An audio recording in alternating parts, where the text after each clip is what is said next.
Brings up a good point. I mean, throughout the course of this trial, there's been a lot of evidence that many of us attorneys who are sitting on the sideline watching this are thinking, how is this evidence getting into court? Why is someone not objecting?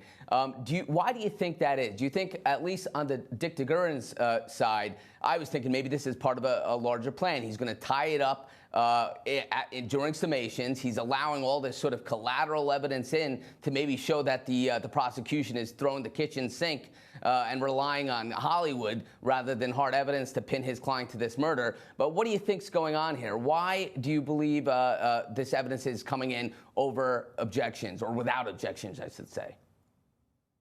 Well, I think what's good for the goose is good for the gander. I mean, the judge gave the prosecution a lot of leeway to put on a lot of evidence from different decades in terms of putting the puzzle together. And then the judge allowed on direct Mr. Durst to freely testify and speculate as to certain things. So if you're opening the door on direct, then you can allow cross-examination on these topics. But again, in terms of the prosecution, I would take a different tact. I mean, the timing is horrible here. I mean, boy, if Robert Durst is innocent, he's the most unlucky guy in the world, right? His wife is about to start a coveted rotation as a medical student that will lead her path to be a doctor, and all of a sudden she disappears. So what the prosecutor's establishing is she had no motive just to disappear. This is what she's been working hard for all of her life. But then to go that step further and allow Durst to explain how that could be possibly true, I wouldn't do it that way. I would set out the facts.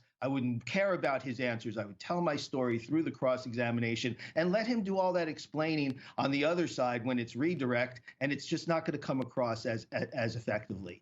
But the facts are the facts here, and I don't think they're good for Mr. Durst. It's just that the cross-examination is probably going on a little too long to be as effective as it could be otherwise. Well, it's giving us a lot of material to go over today.